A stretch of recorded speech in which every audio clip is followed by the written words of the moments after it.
Hello, you've been watching testimonies. My father's removed himself from me.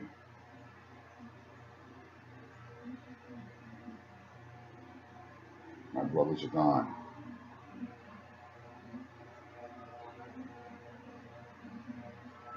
As always, I never know what he has next for me. So, this is the testimony of Daniel St. Germain, a man, and back to being born forward. Some of the elements are there, but this is a man's testimony.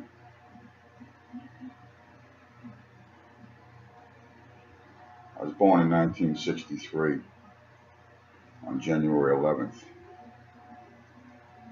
the youngest of 7 sons, one on top of the other. My mom and dad had 7 sons in 10 years.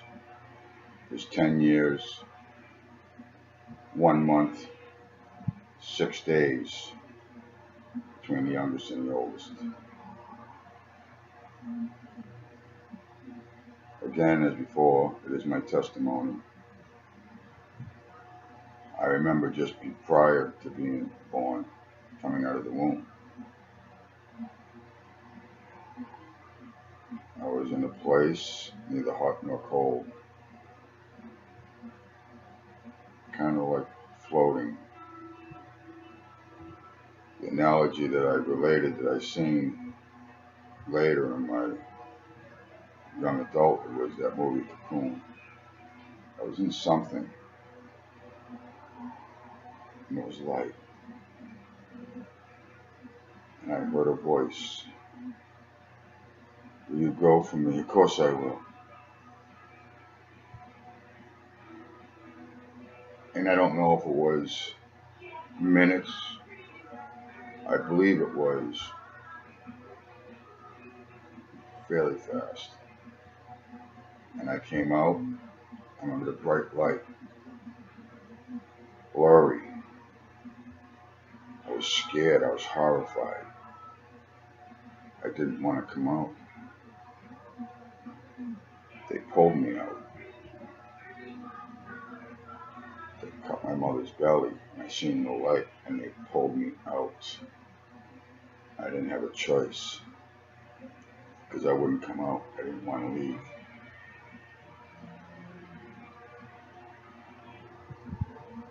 I was in the flesh then, and that's the end of that. It's always been there, as vivid as this today, standing before you. I remember everything. If somebody mentions something, like I said, I remember it every single day, every minute. No, but I do.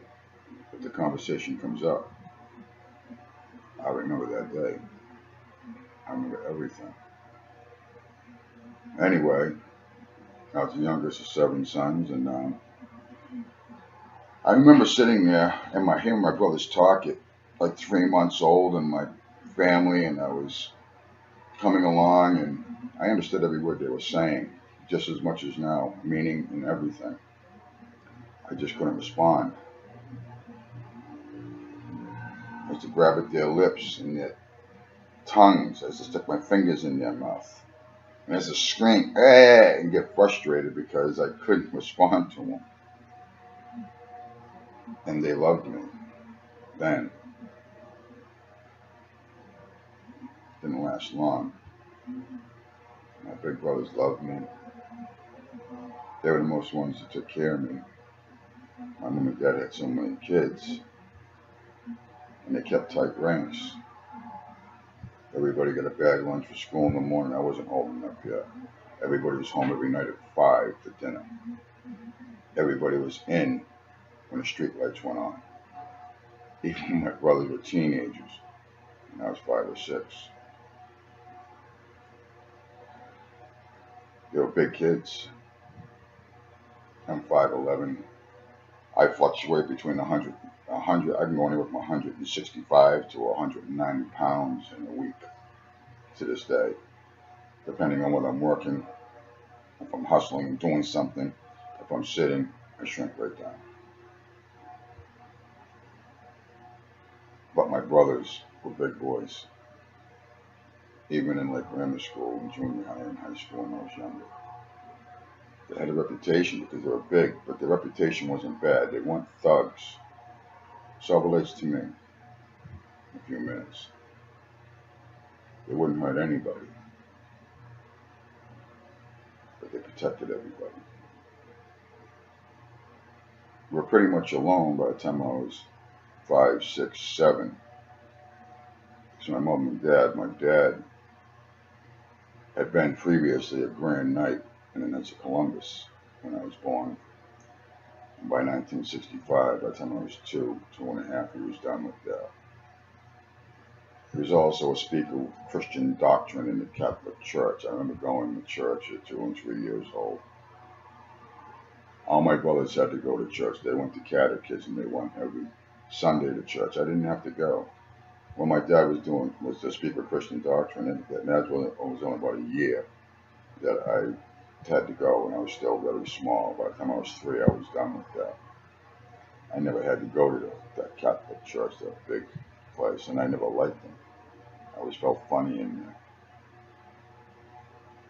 I was always afraid. See, I had big brothers, but I was always afraid. I wasn't a wimp. I don't know what I was afraid of. But I spent every hour of every day of my life in fear back then.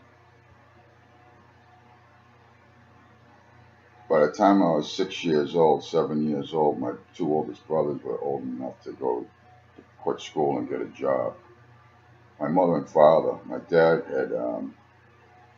was a federal civil rights litigator in the civil rights era and movements.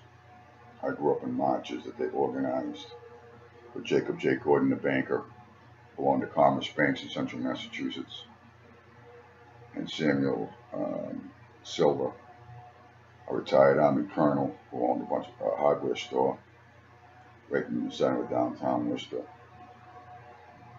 But we lived in the ghetto. We were broke. My dad, and as you'll see later in my testimony, we don't take our licenses to practice law. We could pass the bar like that. But under the oath of the bar, you can't challenge the bench. That means you can't go against the judge. But when you know the law and the rules of procedure and the canons, it's totally legitimate, and you're supposed to. That's the way the system is. But when you take the bar has nothing to do with the court. That was something that they brought in collaterally on the side. The system was broken anyway from the beginning, but I won't get into that about it.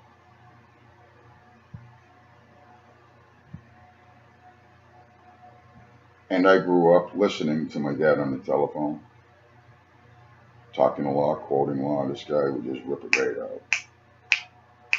Sam, Article 4, Section 3 of the Penal Code, the Federal Penal Code clearly states, and you just quote, in 28 U.S.C. subsection 1915, we're coming under that, and proceeded for pauperous, because I can do that because I'm disabled, but my father never collected Social Security from the government. But I used to listen to this conversation. He was always on radio talk shows. This is still in the 60s, coming into the late 60s, 68, 69. I remember that first, whatever you want to call it, that space moon thing, whatever they were doing. I was there, I watched it on the black and white TV, and was there one which you put the cellophane over it to make it color. You had red and you had blue, and you put the cellophane over the screen.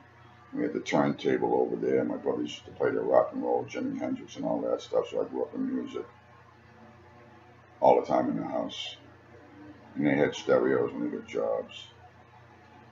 And it came down to my mother was a waitress at that time at a place called Stewart's Diner, one of those little trailer things. And I used to go with my dad at about 4, 5, and 6 years old to pick her up from work. But remember, they were heavily involved in organizing things, working with Sam and Jake. They didn't give us money. things like that. My mother was the first woman in the United States. Jacob J. Gordon was a very wealthy banker. And in 1972, he got on the independent ticket to run for president of the United States. He took my mother as his running mate, Shirley St. Germain. Shirley Ann St. Germain. My father was the genius behind it all, with all of it. In the law, in everything. I grew up knowing who the Rothschilds were, and I always understood that they weren't the top. They were the front men for the top. You had the Warburgs, the Schiffs for the top. Those are the ones that the Rothschilds moved into the mansion with after they took over the currency. But before he sent the 5 sons out. I won't get into that in this video. There's plenty of videos in my thing on those things. I knew everything. When I was 7 years old, you see, at this time my brothers were being pushed, and my mom and dad would be gone. My mother traveling the country. I would go by 2nd grade. This is 2nd grade. I would go in the class, and did anybody see? This is public school in the ghetto. Did anybody see Dan's mom on TV last night? And I was always embarrassed. My parents were well known.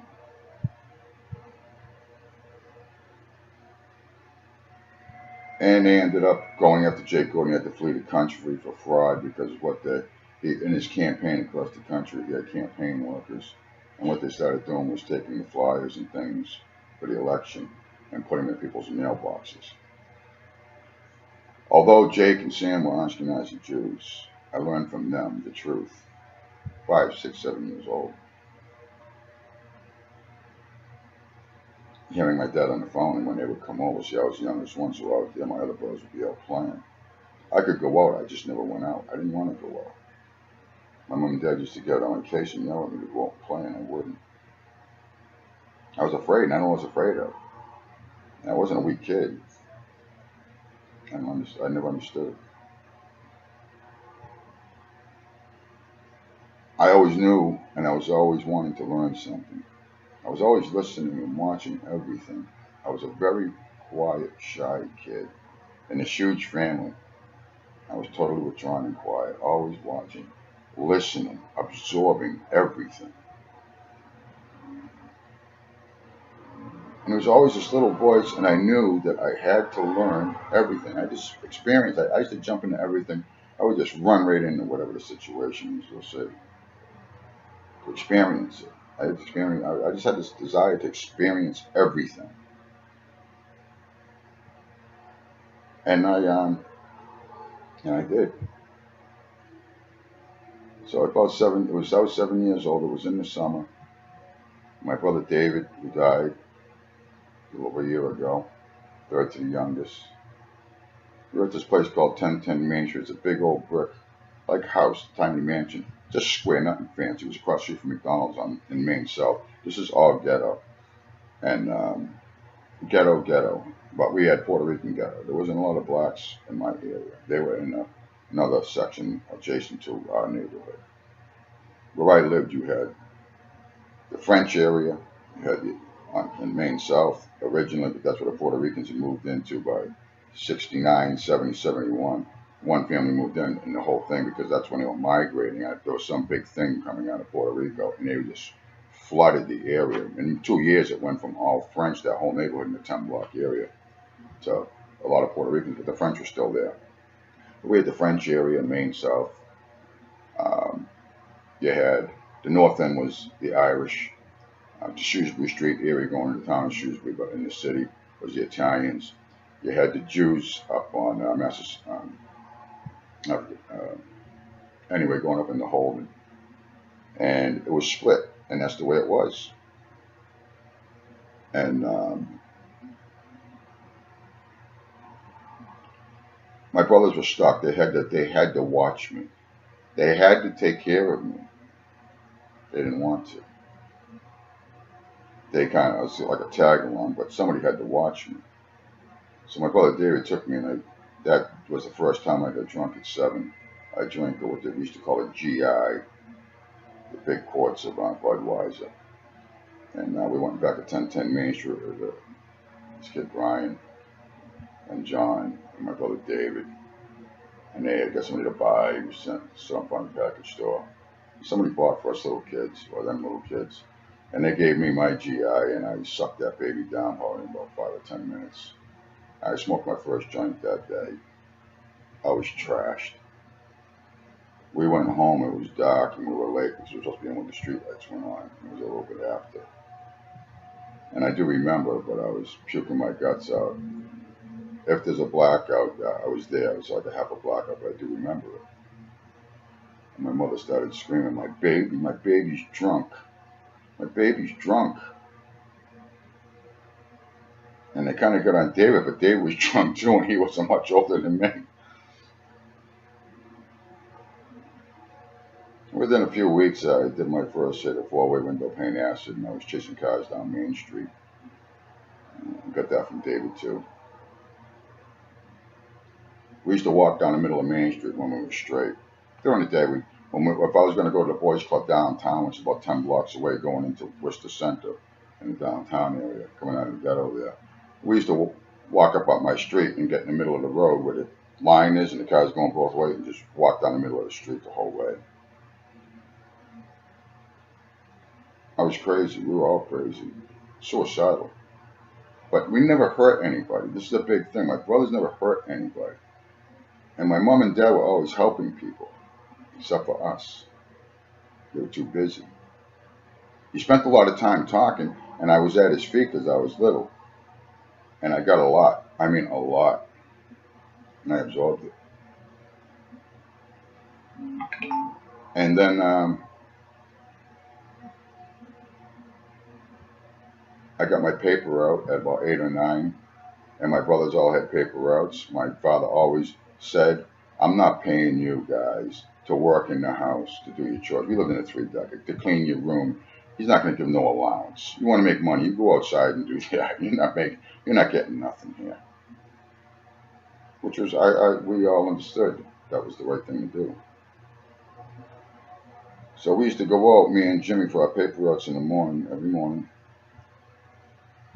5:30 or so, and sit on the front steps and look up the street. Next to us were a 3-decker. There was another white family across the street, Ahayahs, and then there was a black family and a cottage there. Those were only 2 cottages, and then there was a cottage up on the other side with a big barn, and that was Pa. He owned a little convenience store, Blue Front Market, around the corner. Back when a gallon of milk was 25 cents, I remember going to the store. Back when penny candy was running through a dime and had a whole big bag. I used to crack up when I was a kid at my dad's old war stories, and now I grew up later, years later, and today I look back and I say, hey, yeah, you're an old man telling those same old stories. Go to the movies all day for a nickel, my dad used to talk about. But we used to sit on those stairs and wait for the papers, because a lot of times it rained a lot. It always seemed to be raining in the morning, a lot in those days. And we used to watch the military trucks come down like twice a week, a Jeep and a big 2.5 truck. And they would dump heroin. The building next to us was 4 stories high, split in the middle with like big apartments. And it had like 20 apartments in it. And there was a little garden terrace, a little dirt thing. There was a court and there was houses in there, 3-deckers. And on the other side, this was the building. It was one of those big old brick, but the big block, rough red brick buildings, and it had about 20 or 30 apartments in it. Dump. That's where a lot of Puerto Ricans lived at first. That's where they filled that place up, and they used to sit outside all day and night playing their bongos and singing and going on and on. And so today I can listen to anything. You can put a baby in front of me screaming and crying. I don't pay attention to them. Nothing bothers me with sound. I can just sit through anything. You can go 20 hours, I'll just sit here. Nothing drives me nuts. I have tolerance for noise. Nothing. Well, most people don't. Some things drive me crazy. But we used to watch those military trucks off our power windows. And in those days, that building was the center distribution point coming out of Fort Devens, Massachusetts, for heroin throughout the United States. That was the main place. And I understood. And my father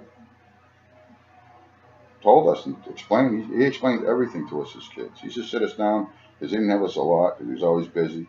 But he would sit us down and lecture us for 2 or 3 hours straight. And when Dad started talking, you shut your mouth. He was a little stocky guy. He was about 5'7". He had arms like this. He was my father. My father was a stocky little guy. Well, my brothers were big, in their 20s. My father, and they were in their peak. My father used to put his forearm up like this and say, "Go ahead." And my brothers would punch him in the hand as hard as he could, and it didn't even move. I used to tell him, "Don't screw with me. I don't care how big you get. I'll kick your ass all over the place." And we all knew it. And he did. My brothers used to get in fights. Every once in a while, it wasn't often. My father wouldn't tolerate it. He stayed tight. When the oldest one got in fights, boy, appliances were moving when they were throwing each other around the kitchen. My dad would come in and kick the shit out of them. And these weren't fights. My brothers were bad. And again, they never hurt anybody. They didn't do that. I remember in 1973. See, these things affect me. This is my testimony when I get older. See, I'm observing all of this. I'm watching all of this. I'm learning from them at this point. And I'm still drinking, okay? On the weekends, I'm doing stuff, and all that's going on in the bathroom from the age 7 on, and smoking pot. Acid wasn't so frequent. That was the first time that I did that. I mentioned, and I didn't do it again until I was, 11 years old. Yeah, right. 3 years, 11. In any event, in 1973, just before the weekend before that Thanksgiving week, my brothers were hanging around in a bar in Worcester, the Blarney Stone, and people used to seek them out. Teenagers and guys in their early 20s or mid 20s. They would seek them out to go and start fights to hear about these big guys. Because once in a while, when something did happen, somebody's being bullied or somebody's being messed with, one of my brothers would step in. But there's one thing they never did, and one thing my father didn't allow, is if one brother had an issue with somebody, none of the brothers that got involved. Your brothers didn't stick up for you like that. Unless you were outnumbered or that was way over your age. Within a year or two of your age, that's it. And that's a big difference when you were a kid. And somebody went to the Blarney Stone, and I was home. Jimmy was out somewhere playing with his friends, but somebody went to the Blarney Stone and told my brothers that there was a bunch of kids, a bunch of guys, beating up their 2 little brothers, Danny and Jimmy, down at Crystal Park. And it's about 2 blocks away from that bar, so they ran out of that bar. My brother Ralph and my brother Jerry. Ralph was 4th to the youngest. Jerry was 2nd to the oldest, next to the oldest. So there was one between them. Ralph was a Golden Gloves boxer, and he was very good. He was a bad little boy. He was like this, but he could swing. He'd tear your face off with a punch. Jerry was a different story. He was an animal. He'd pick you up by the face and throw you. And these are kids who are just old enough to be in the barbell. And Ralph, I don't think was. I think he was a year younger. Yeah, Ralph was. Ralph was 17 and Jerry was 20. And they went down that park. And they go up on their hill. And there's nobody there. And all of a sudden these cars pull up. 4 cars. Total of 17 men. Early 20s to mid 20s. They jumped out. They jumped out. They jumped out. Ran up that hill with pipes and chains. And started going after my brothers. I know the story because it was in the paper the next day. At first, my brother Ralph was piled by these guys and they were beating him. My brother Jerry was peeling guys off his back, knocking them all out, one shot. When he got free, he went over and started pulling them off of Ralph. And then Ralph got in his groove. And by the time it was over, in a few minutes, every one of those guys wound up in the hospital, severely injured, badly, broken bones, fractured faces, arms, legs. And my brothers were arrested.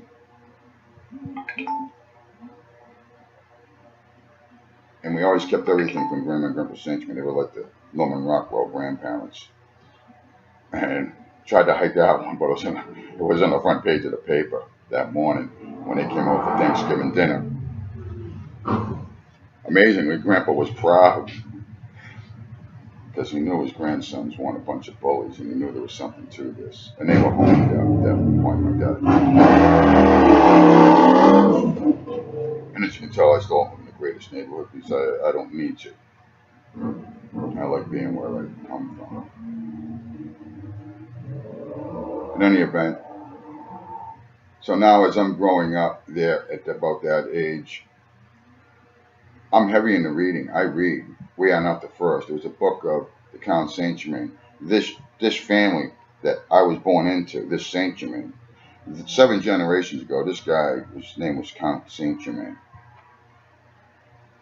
He was a double agent spy. He was one of the wealthiest men in the world. He was one of these alchemist sorcerers.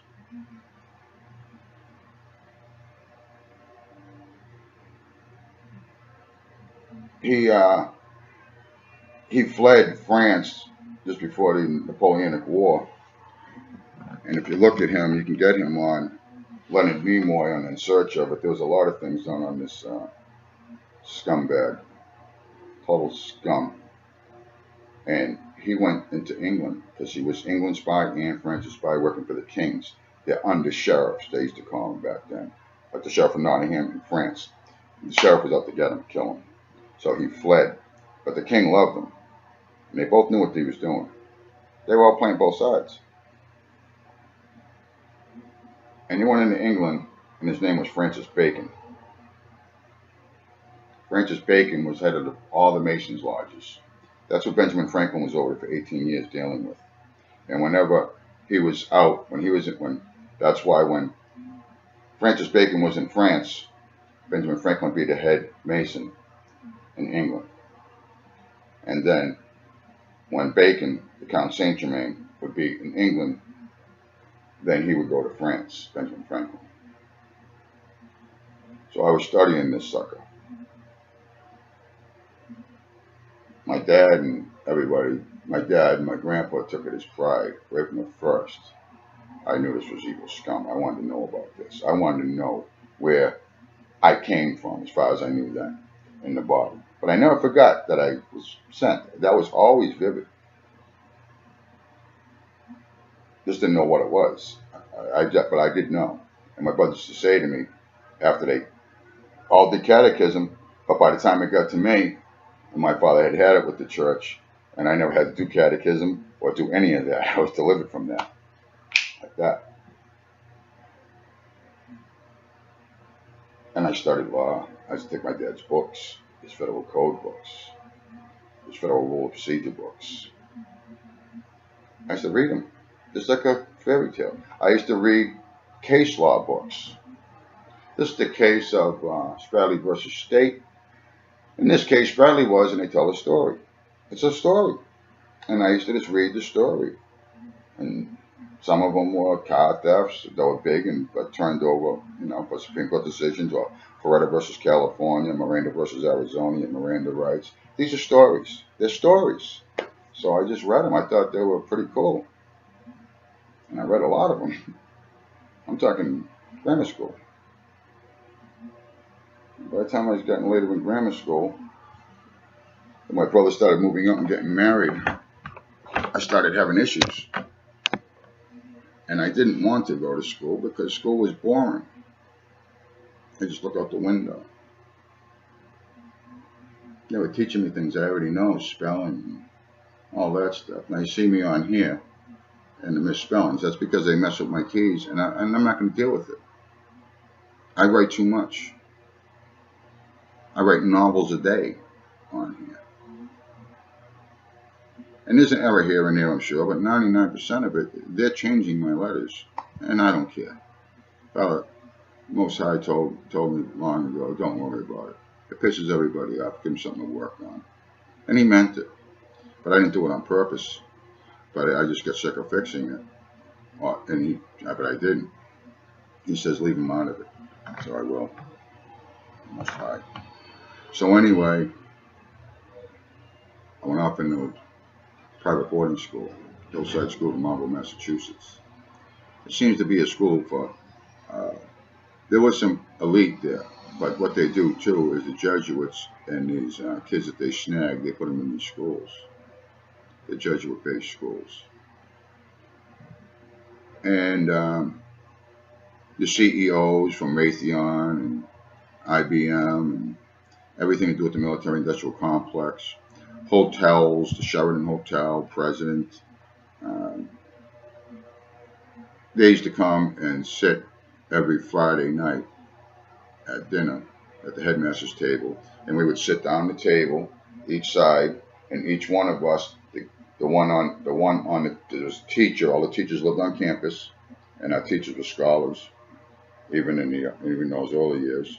Our geography teacher lived in Egypt, South Africa, China.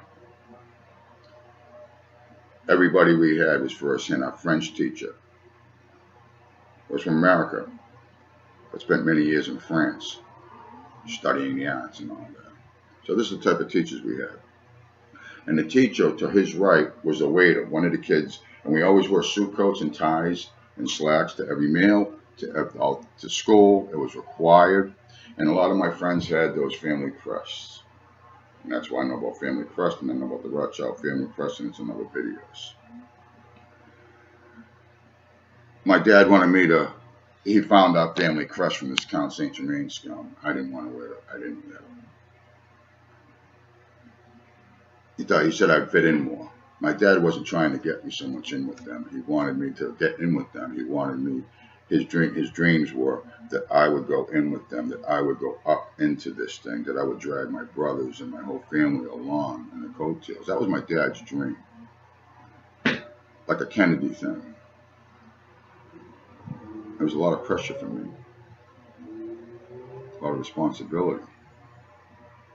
And then I went on into high school at St. Andrew's School in Barrington, Rhode Island, that you could throw a rock over to. It was that close. The block that we were on, was like a mile square, and that was the whole campus. And the science teacher, I remember him, his oldest son was one of the top 10 pianists in the world. He had just won a scholarship at Juilliard on a worldwide competition. And that's where I first started getting into strings. And I never took lessons in playing any strings or any music. I just kind of picked it up and it just kind of went from there. And I was just always interested. I just loved strings. And it just went. That simple. And then, so I went to school and I studied. And when I was there, I was studying law. I was studying ancient Hebrew law, right out of the Bible. Although I wasn't dealing with the Bible. I was studying your laws, because that's where all the laws stem from.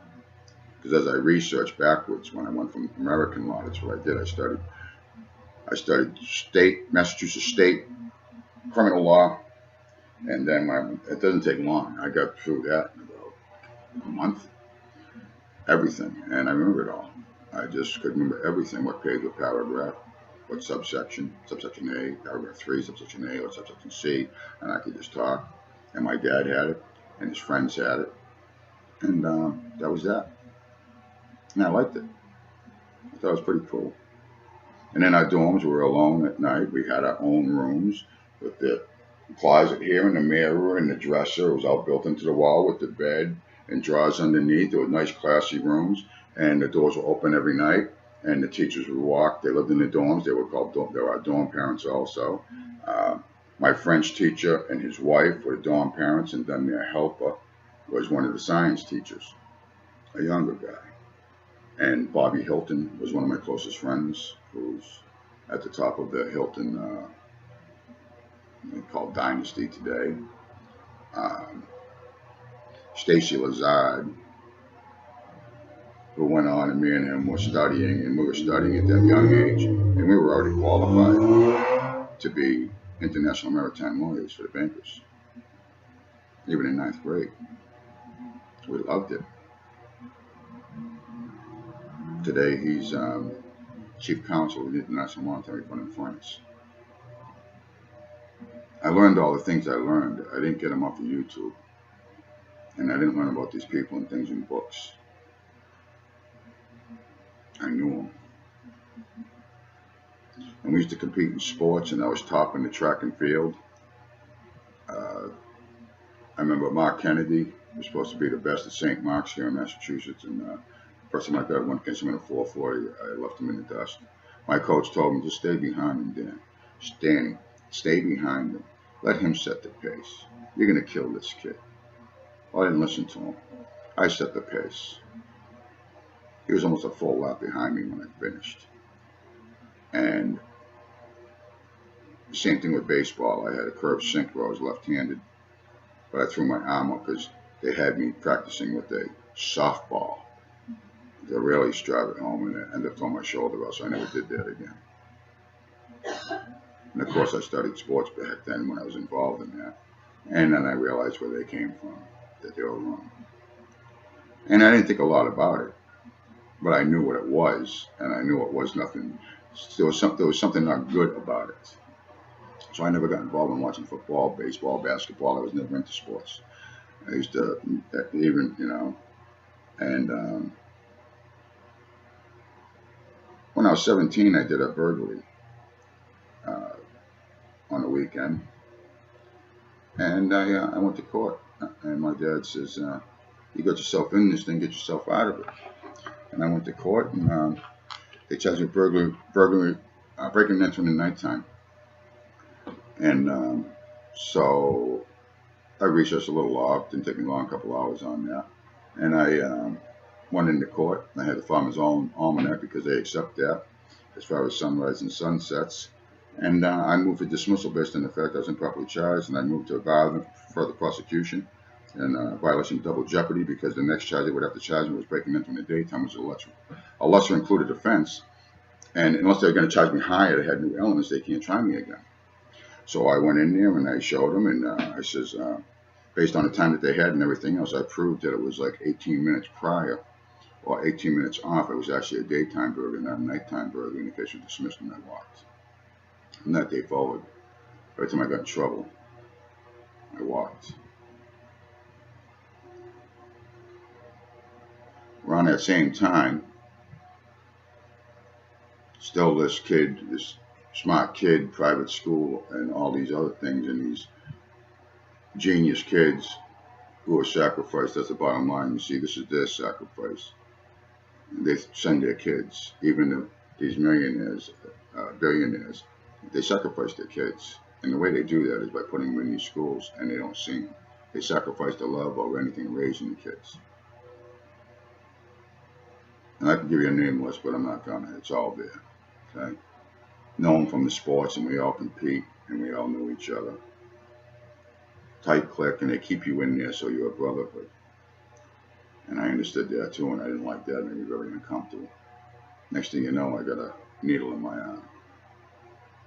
17, I'm shooting heroin. I didn't really get hooked on it at that time. Here and there. I did it here and there. And I apologize if you're trying to call me out. Messenger after. You know it's important, but I gotta do this. And then, in any event, oh come on, no, I'm sorry, I'm just gonna keep moving forward, and it might happen some more. I'm very busy, and I love it. Finally here. In any event, I went through all that, and I got into snorting coke at that time, drinking, partying, girls, but with girls it was different. I always had a girlfriend and stuff, but I always had a problem with sex, and I wasn't gay. I always had this thing that you don't have to have sex for me to like you. That's what I seen. Girls, and they were being called sluts, and not the ones I was with, but then some of the ones I was with. And I never seen it that way because I wanted love. I didn't have it as a kid. My brothers didn't want me around. They just keep me drunk and stoned, bring me to the park. They had to watch me. Give me a couple of sits off a beer, give me a beer, give me a couple of hits of a joint. I'd be sitting there half dead, and then they could party and have with their girlfriends, and I'd be all set to a playpen. I was too big for a playpen, but I wasn't moving more than 6 feet in any direction. And so I went on, and time went on, and I read and I studied, and I was going to become an international maritime lawyer. And at one point, I said, I can't do this. I can't do this. I grabbed my Cameo Les Paul guitar, Sunburst. I threw it on my back. It was my birthday, January 11th. I threw it on my back with a duffel bag with my clothes, and I hit the road to come home. And it was snowing out. And within an hour, it turned into a blizzard. And I got picked up. And this guy picked me up, and he drove me almost all the way. He got me within 5 miles of my house, and I was about 70 miles away. And towards the end, he asked me, let me suck your dick, I'll give you $20. And I had this hot flash over me. And I said, no, no, no. And at that point, I had this feeling, this guy is a serial killer, he's going to try to kill me. You see, I'm a small guy, but what I learned from my brothers was how to knock somebody out with a temple shot. And at this point, I'd never been in a fight. I didn't get in a fight for a while. I didn't get in a fight. Maybe 20 years old, and I wasn't in a fight because I cracked the guy and knocked him out. It was one of those Iranian guys when the Shah and stuff, the convenience stores, used to pull knives on everybody. And I was walking down the street one weekend in that neighborhood back in the ghetto. My dad used to get pissed off because he moved out of the ghetto and everything else. And the youngest ones that were home, when we were home, we'd always go back to the ghetto. Like when I was younger in private school, when I got on the weekends, I used to want to go to my brother's house in the ghetto. And he would bring me there, and they told me a dime bag a pot, which is today, I don't know, that's what they charge $100 or something, whatever. 7 grams it was. And I know that because my brothers were all pot dealers. So they had a big thing, and I'd go over, and they'd have the disco music playing, and they'd throw me a bag of pot, and they'd go out clubbing, and I would just sit there. So they didn't have nothing to do with me then either. I'd go over to the scene to be with them, and they would have nothing to do with me. It was the same old story. So by the time I walked and got out of school, and I hitchhiked, and I got home, that guy dropped me off. I walked the rest of the way in that blizzard with my guitar and my duffel bag. And my brother Albert had just gotten out of prison. You see, when I was 11 years old, my father demanded everybody get a job if they quit school. So when I was 11, he was 16, he quit school. He quit school. And he was working in a parking garage in downtown Worcester across from the Showcase Cinemas. And his boss was 18, a kid by the name of Donahue. His family owned Donahue Oil, which is these oil trucks that go and fill in the houses with oil with the little straight trucks with the big tanks in the back. And he had a .22 rifle, and they went up shooting at street lights and billboards, and it hit this abandoned building and windows. And the next morning we woke up, it was my birthday, and I was 11 years, I was turning 11 that day. Just backed up a little, and it caused confusion. And but this had a big impact on my life. I felt like I was responsible somehow. And he hit some homeless guy that was laying on the floor right between the eyes and killed him. Hit the front page of the paper, and that was the end of my father's political careers. My father was running for Congress at the time, United States Congress, and that was the end of it. And so now I'm going about, and I'm out of school. I get home, and my brother Albert says, Dad said I got to call him. He wasn't home. He was somewhere about midnight when I got there. And he was like apologizing. I had to write it out. Dad said so. I got it. So he did, and my old man came home screaming, "What the hell makes you think that you can just leave and do what you want?" And I says, "I can do whatever I want. I'm old enough to do what I want. You can't tell me what to do." He says, "So you're not going back?" And I said, "No. Let's get the hell out of my house," right there in the blizzard, 1 o'clock in the morning. So I went out and walked the streets. I lived on the streets almost 3 years. I became a heavy drunk. Of course, the shooting and stuff was always there, and I did it every day. But that wasn't my issue. My issue was booze. And here's a big impact in my life. There was a guy. I was sitting in this abandoned building.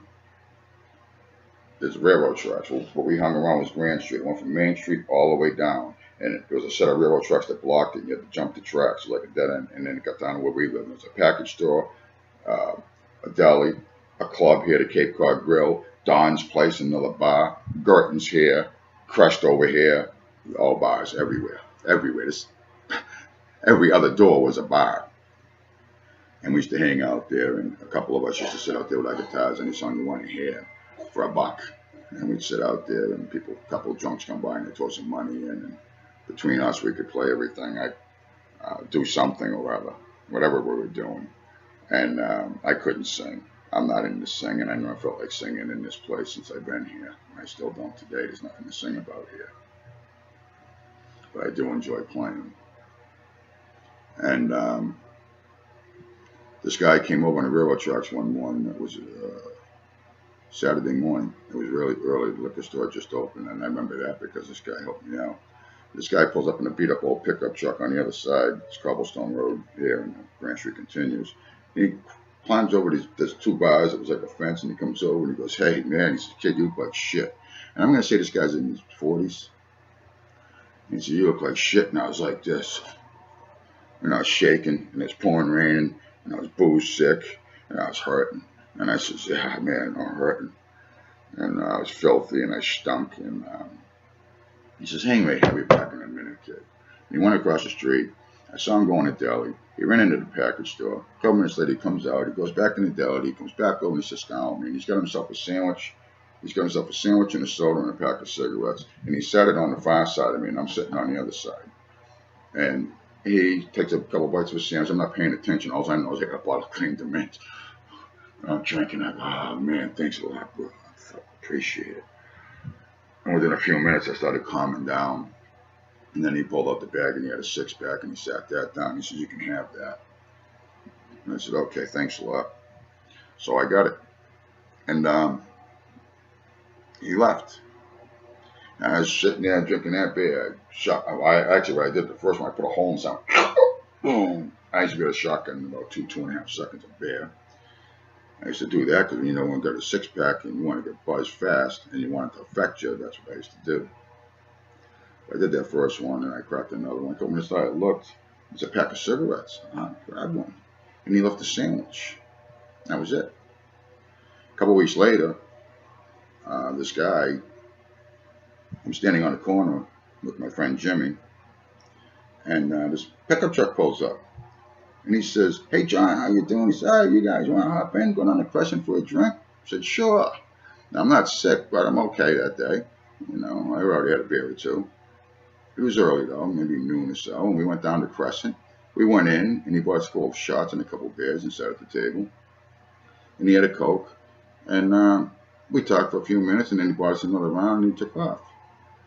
And I asked Jimmy, I says, "How do you know that guy?" I said, "I met him a couple of weeks ago, man. He hooked me up with a bottle of Cream to Mint and a pack of cigarettes and a sandwich." He said, "Oh, that's John." He said, "He was at that big Catholic church down there on Cambridge Street." He says, "He's in AA." I said, "He's in AA?" He says, "Yeah." I said, "He's cool, man." He said, "All right." A couple of weeks later, me and Jimmy are hanging out every day, but Jimmy comes out and I'm on the streets, and at the time he happened to be at home, but he used to get kicked out and live in the streets. All of us did. We were all street kids. Parents used to kick us all out. They used to kick those kids out. But they were old enough. They should have been working and had their own places. They weren't kids. They were coming in. They were men coming into manhood. And Jimmy come out and he says, "Hey, John killed himself. He hung himself last night at the church. They found him dead this morning." He's a maintenance man. Yeah. And I took that with me. I remembered that guy. And we used to go to AA meetings after that. Not to get sober, but they used to to have donuts and coffee. And in the winter, it was a good place to go to get warm and get something to eat and sit in the back of the room. So that's what we used to do. I used to do. I used to do it alone a lot. And I had my best friend Gary. He used to snip him and Glenn, who's dead now. He overdosed back in about '96. Gary's still alive today. Matter of fact, he just messaged me recently on Facebook and he's going to call me when he gets a phone. He still loves me, and I still love him. And he ended up on heroin, and a lot of things happened with him in the years I was gone in Florida. And he's huge. And I love you, God, and I'm just going to leave that alone. I love you so much. What this world did to my best friend. And he made his choices, but still. And Glennie.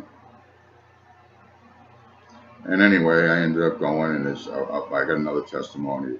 I've been arrested a number of times. I've been in Worcester County Jail up here. I've been in Martin County Jail in Florida. I've been in St. Lucie County Jail in Florida, and Miami-Dade, all 4 county jails down there. I had, at one point, it's in my other testimony, I'm not going to go into details, it's already there. I had a case, and back when I was dating Newt Gingrich from the Speaker of the House, and he was a speaker. Some stuff came up, and next thing you know, they had me locked up in a holding cell there for 3 days, and next thing I know, they take me out. I'm wondering what's going on, because I know they got to let me go. My time's up, and about an hour before the time was up, a detective comes in, sits me down, and he says, "You feel like killing yourself? You're suicidal?" I said, "No, why?" He said, "I don't know who you are." He says, "But you're facing 4 life sentences." I said, "What? What?" And that was the beginning of it, and that's my other testimony. It's a long story, and it's time's running late here. And I went and did that. And then 5 years later, I overturned my case. But I went in there the second it happened. Everything that's ever happened to me, every time I went to jail, I don't have a criminal record. I don't have a criminal record. I get an arrest sheet that'll run from here to California. But I don't have a record. I spent many years in jail, county jails. I got about 10 or 11 years in county jails in my life. 5 years in state prison. And I always knew, what am I going here for? Because I knew that law. I know everything. And I handled divorces in there for men, property settlements. There were some rich guys and a couple millionaires, and I transfer funds for them, give them a little bit of positive attorneys, moving money around from prison and big businesses for these guys. And but that wasn't it. I was in there to the Habitual Reoffender Act and all that I seen, and that's all set up. And I won't get into that, but man, they went after you, Israel. Yeah, they did. Get you arrested the first time for 2 pieces of crack cocaine because they're in different bags. It's intent to sale, 3rd-degree felony. You go to jail. 90 days later, they say, "Hey, want to take a deal?" Sure. Thing is when you go to take a deal, what they do is they say, "Do you understand all consequences of the plea? Are you under influence of any drug or alcohol?" No. Has anybody influenced you? See, in every case, people are lying. And the judge knows it. They're committing perjury in every single plea deal that you ever took and that you ever seen. Because when they ask you, has anybody coerced you or promised you anything, and you say no, and they say that, because that's a plea call by the Supreme Court, they read that right out of the book. They have to. And when you say no, that's a lie, and you just committed perjury. Because they just told you if you go to trial, you're facing 5 years, you're going to get 5 years of mandatory if you go to trial. Because that's what they do now. If you go to trial, then the judges have to give you a mandatory sentence of what that carries. So what they're doing now is they're saying you take a deal or we're going to punish you. There used to be guidelines, and they have guidelines, but they override them now. Guidelines, in other words, sentencing, and it was a point system. So if you went to trial, you still stood a chance you get 2 or 3 years on something rather than 15. But now what it is it's been this way since the 90s, since they come up with the truth in sentencing laws. And so now you take the deal, and they say, okay, 2 years probation, you go home today. The brother says, hey, yeah, cool. Or the Puerto Rican says, yeah, cool. Or the poor white guy goes, yeah, cool. And they take it and they leave. And they weren't informed of the consequences of the plea, because they weren't told that on the 3rd time You get busted with 2 pieces of crack cocaine, you're going away for 30-year mandatory sentence. No parole, no early release. And this is how I was releasing guys in prison. Going back in those other cases, opening those up, getting those colloquies, and getting the notes from the lawyers to court orders, federal court orders, and proving that they were never informed previously, and therefore this time it was no good because they weren't informed, so that nullifies those other pleas. Enough of that. They get you guys all tied up and roped up and cornered in, man. And now you wonder why when I use those names of the races, the ugly ones, why I do. Because I've watched all my brothers and sisters look at themselves as that, and that's the way they look at you, and that's the way they treated you. And now, even when you're awake, I'm not saying in those groups that have got it, but there's a large majority, you know you're the chosen people in you. I don't care what you do. I see you, I feel you. You believe that in your heart. You still believe you're less than. And that's why I shove it down your throat. I'll shove it down your throat. I'll continue to do so. I'll either kill you, you're smart enough, and you'll look to your father. You take your proper place in your proper air hole and shut up and fly straight. Take the full word. Anyway, through all of that. And then in 2008, long story, I was married. I had been living on the beach for some years. I had a painting contracting company. I lived at 9550 South Ocean Boulevard, the Islandia. You can Google that. It's a big high-rise living on the 5th floor oceanfront. I also had a place down the road, about 5 miles down, on the other end, down there, Sailfish Point. That's where Walgreens and all them live. That's a $100,000 a year mandatory golf club fee. I'm just saying that just to get the idea where I was living. I had 2 Microsoft mansions next to me, because those guys have competitions down there. When they went over and everybody became millionaires, these guys just came in my neighborhood on the island and just started having mansion wars. I lived at a little ocean club, and we had a little girl. She was 40 years old. Her name was Germain Cherie. I named her that. Germain Cherie St. Germain. And I went into prisons and jails always knowing I had something to do. My wife, in about a year's time, had 12 DUIs. And she never spent the night in jail because I had her down as the president of the corporation. So she wouldn't feel like she was owned. I always told her, if you ever want to leave, you can leave. And I can't take anything from you. I think that's fair. People talk about abuse and all this other stuff. I recognize financial abuse immediately. That's the biggest abuse of all, and it's not recognized. Keeping a woman prisoner, not giving her a car. I was never going to do that. I just want them to love me. Like I mentioned earlier, as a kid, if you don't love me, leave, and it's it. Just tell me. You don't have to go cheating on me. Just tell me you don't love me anymore, and then go do it. Well, go do it and come tell me you don't love me anymore. Don't play games. It's okay. I've never known love in this. I've never known love there. I've tried to love everybody, and I have loved so many, not just women, men, people. And eventually everybody just badmouths me and hates my guts. And that's okay. I always knew that I run around spreading poison. I spread poison. I'm nothing. I know I change people's lives. I always have. Even in those schools. Even when I was, before that, when I was a kid. Even in my drunken states, I'm talking in grammar school. I affected people. I could see it. Although I did those things, there was always something different about me, and everybody always knew it. And I used to hear it. And I was always humble about it. I was like, I just felt like I was me. I didn't understand why everybody else was the way they were, but I was the way I was, and that was it. Well, I called DCF. I left my wife because all these DUIs, and she was taking my daughter out. What it was is I found pictures in the dresser drawer where we used to keep all the cash because I really never used banks. I never really got into loans.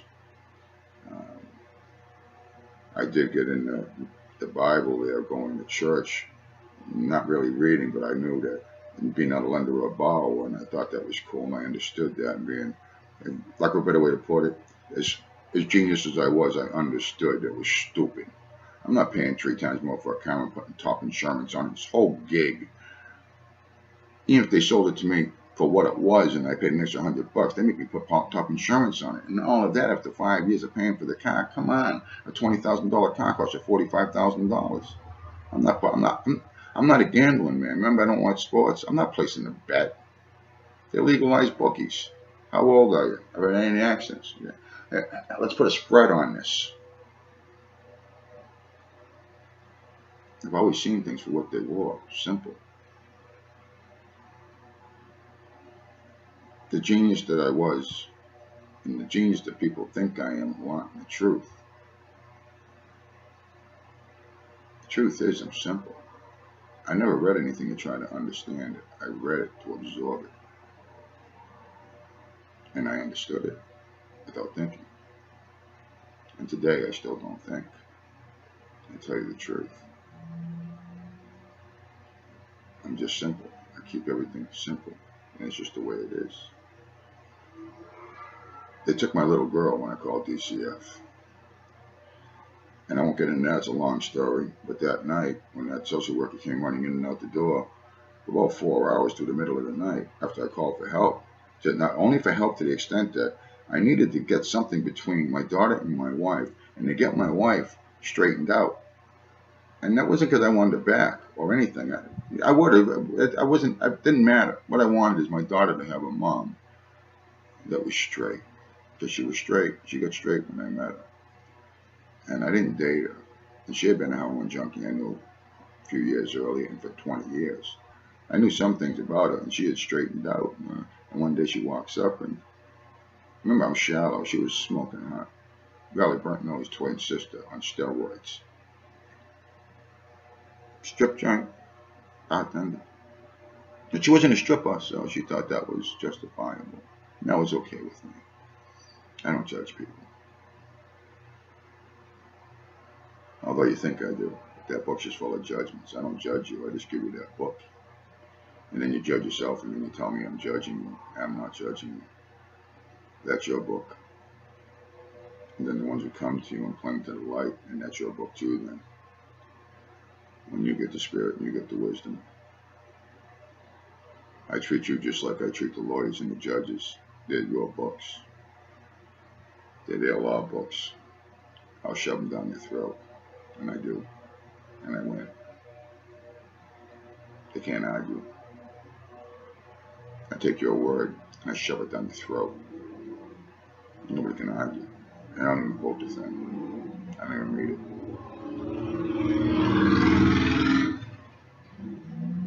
Because it started unfolding to me with my daughter, who I was, where I came from. When they took my little girl, it broke my heart. I was crushed. When they took her screaming out the door, they said, we're going to take you so you'll be safe with us. She said, well, Daddy, I'm safe with Daddy. She was 3.5 years old.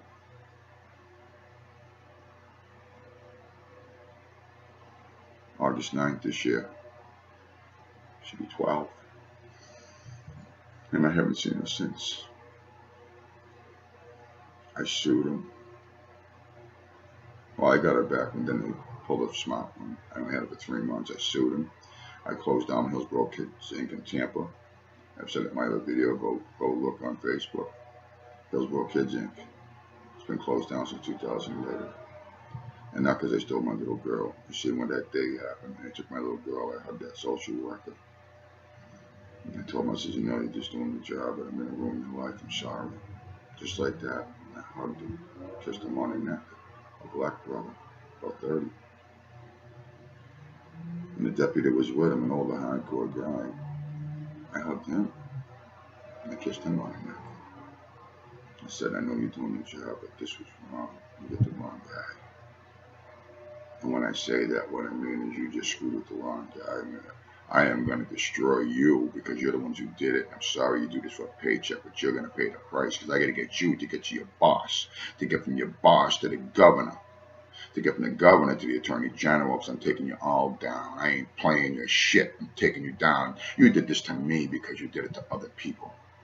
Just like when I went to prison, they did what they did to me because they did it to other people. That's what Father always showed me. You go in there and you do this. Like that voice was in there. You go in there and you do this. And what happened to you had to happen so you could take care of it because you have to be a victim. And then you're going to go in the mud with these people. And you're going to grab their hand and you're going to see the gates of hell. And that's what I tell people, hold my hand. The gates of hell are right there. Come on. I know how to go through. I promise you I won't let go. I'll take you through to the other side. Every inmate, every prisoner, the lifers, the death rows, the burglars, the drug dealers, the rapists. No child molester ever did. And I held their hands and I walked through that gate and I showed them the way. Through this scum. And they used to say to me a lot, God sent you to me.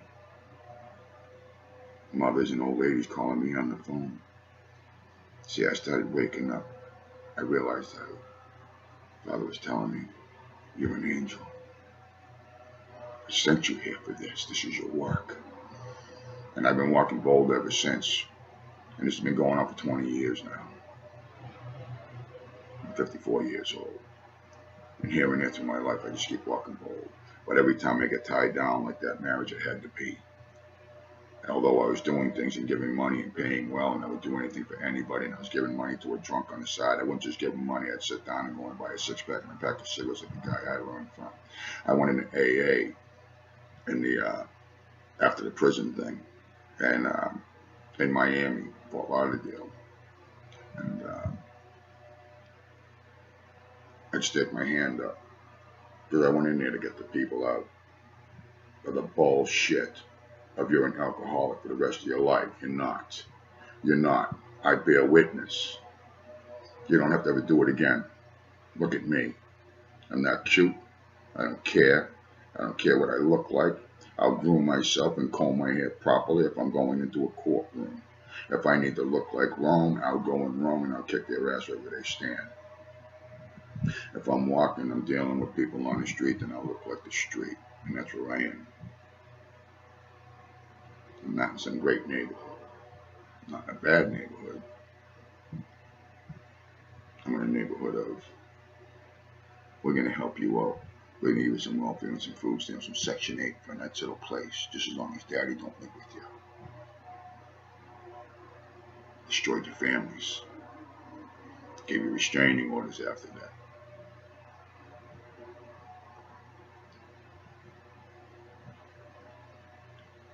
My last Supreme Court case in the state of Massachusetts, I was dragged up here through that lawsuit suing them. I ended up in cuffs in Massachusetts for robbery of the Massachusetts State Lottery in 1993.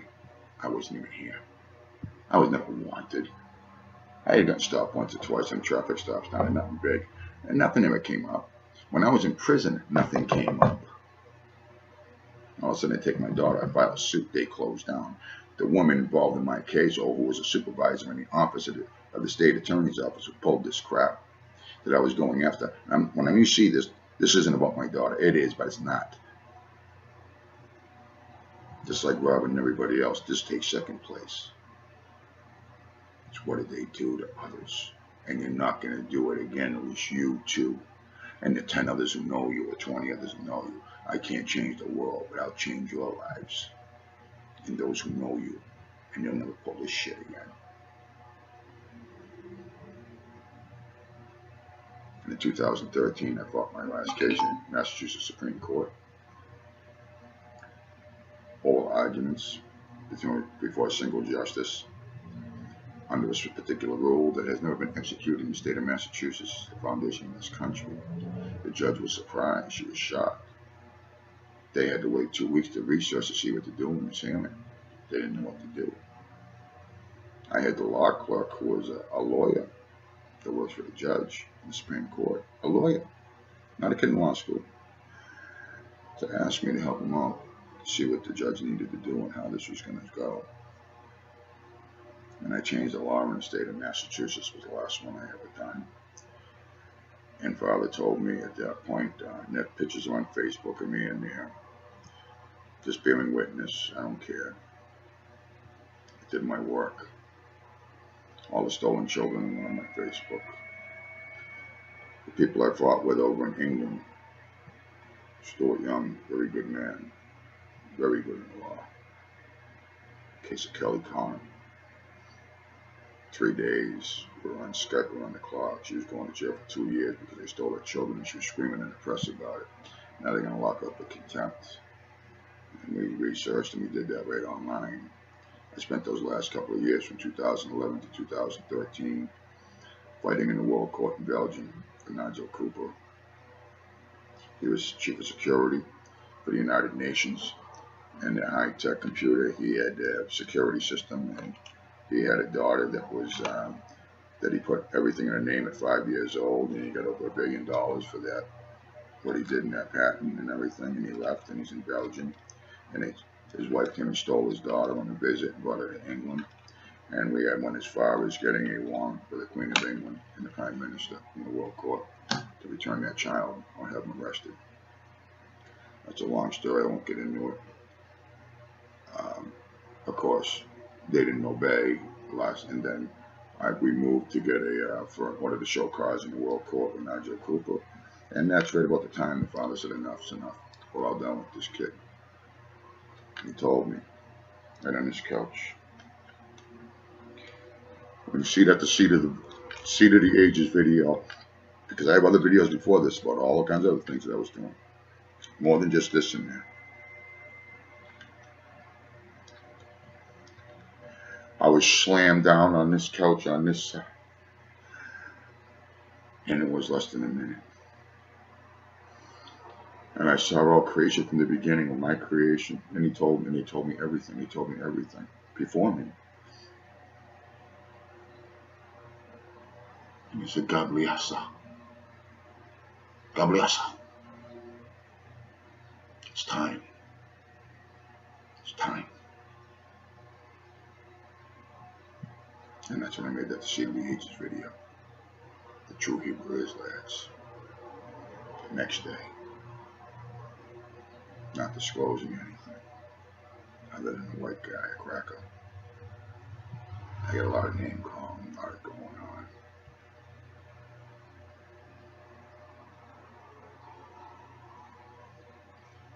My name is Gabriel. I'm the one who stood with Daniel. I've been through this since the beginning. My father brought me here for this. I'm right outside of Boston.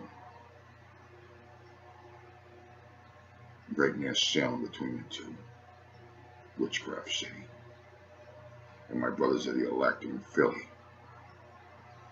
The land of the free, where the slaves are. You see, you understand.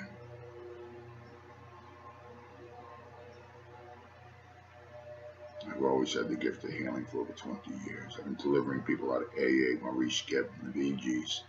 Not his two brothers, I knew them. I got opportunity to try to speak with them. People like Mick Fleetwood, Stevie Nicks, Tom Petty, all the members of the band White Snake, Paul Rogers, all the Miami meetings. And none of them take it. It's easier to put a camel through the eye of a needle than a rich man to accept our Father, the Most High, power, and our Mother, Spirit, and my brother. My Father's name is Ahayah, Ahayah. I am that I am, the Eternal One, and it is His name. It's not a label. It's a station, the ultimate station. My mother's name is Walk. She bears witness of my Father in all things. She comforts and guides you, and all you women here making these videos, and my brothers.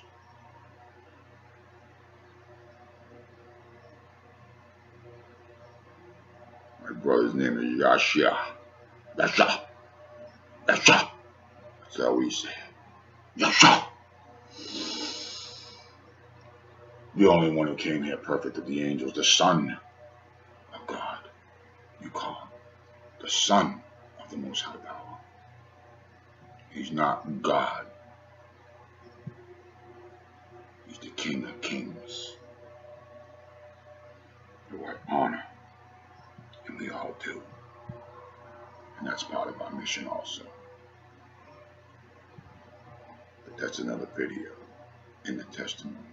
The testimony of an angel, or the testimony of all angels. Because my testimony is also my brothers and sisters of the throne testimony. All 7 of us are here for the 7 churches, and the 7 fallen ones are here. I'm Gabriel, and the one here on this continent with me, 7 angels on 7 continents on 7 churches. The brothers are spread out throughout the world, but the 7 churches on each continent. On this continent, the Laodicean Church, number 6, and I am the one appointed by my Father by grace for you to bring you home.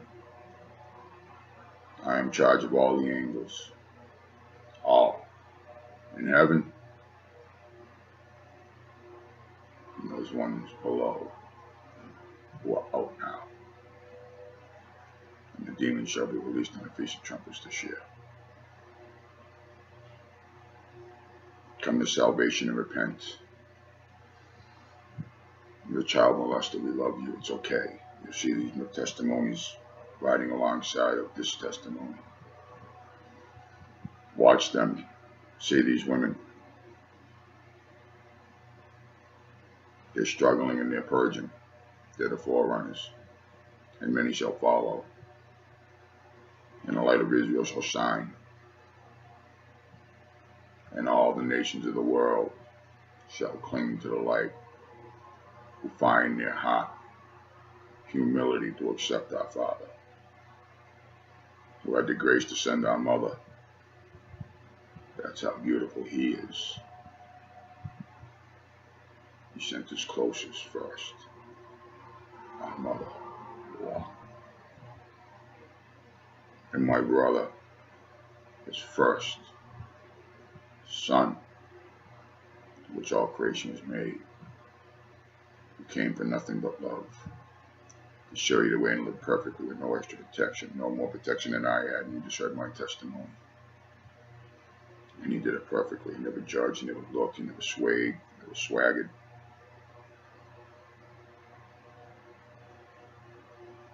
He didn't learn from the Pharisees. All these stupid stories about how he studied what they didn't study with them.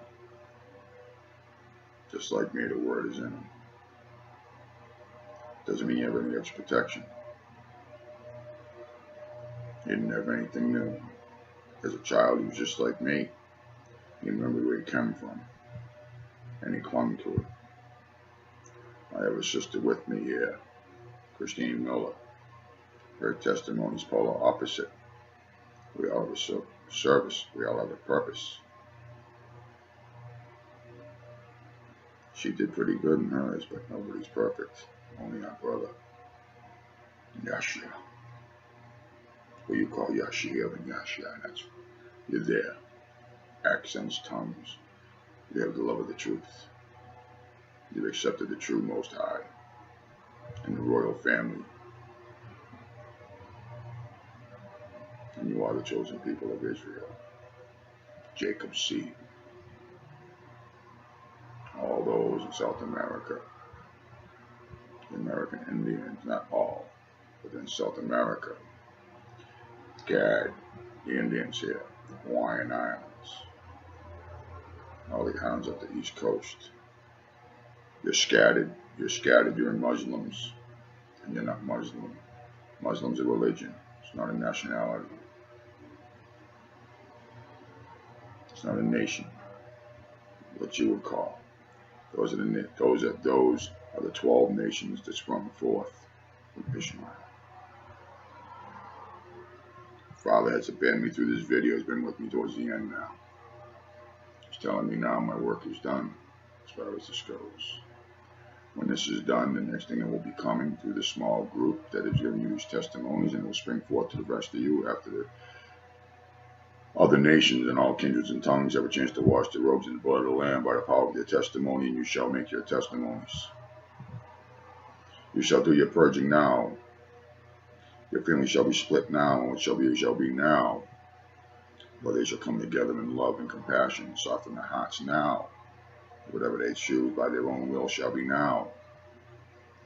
You will get together and you'll in groups, and here with the scattered ones that I have, they're all GOCC. That's where they cling, that's where they bend, that's where they go to academies, that's what they follow for Sabbath classes. They do everything that our members who can't touch, who can't be there, some who can't get there to be baptized, whether they're too poor or whether their husbands or others hold them back from making a long travel for that reason. But thou preparest a table before them in the presence of their enemies. You don't want to sit at your table with your family and friends, that they don't want to stop you or try to do anything to sway you, hold back money from you, hold back vehicles from you, try to do anything they can to stop you. I'm bringing you all home. You're in this group. You're doing great. The purging is almost done. All of you watching these testimonies, watch them. Watch them. See the courage, see the strength, and see the deliverance. Get through the purging, because the next thing is coming. For those who do, you will be learning how to heal through your elders. And then your guy, he puts things in simple form. They know how.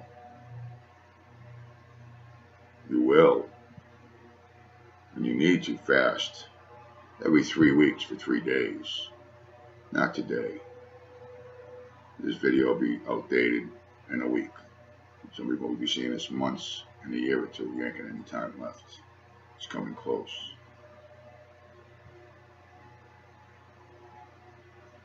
You haven't got a year and a half left before your economy's dead and your dollar's dead. That's a fact.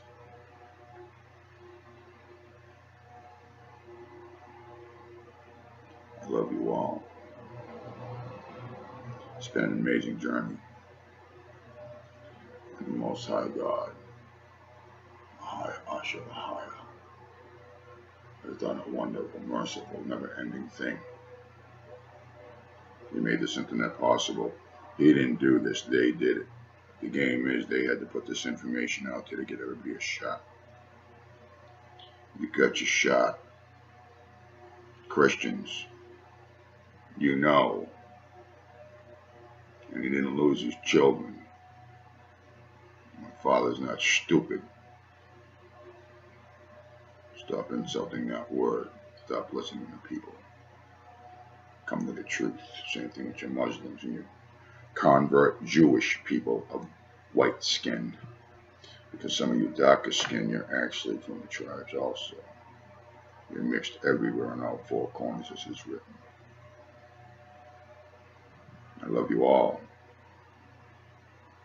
You're healing the sick, making the blind see, and even raising the dead. The sole purpose of shaking the world to say, hey, look ye here. Please look to our Father. Not for some ego, not for some paycheck. We're in this for love. We're in this to die to the flesh, and we're willing to jump in the pits of hell if that's what it takes to save one's soul. That's the true motive, but we're not for your reward. I don't care about no reward. I don't care about no crown. I care about my Father's will, His love, His hope for this, and these people of the world, and you. And I will die for you. I'm not the Christ. I'm just an angel, as the apostles died, as the angels always die. We must, for we're not better than our brother. Shalom.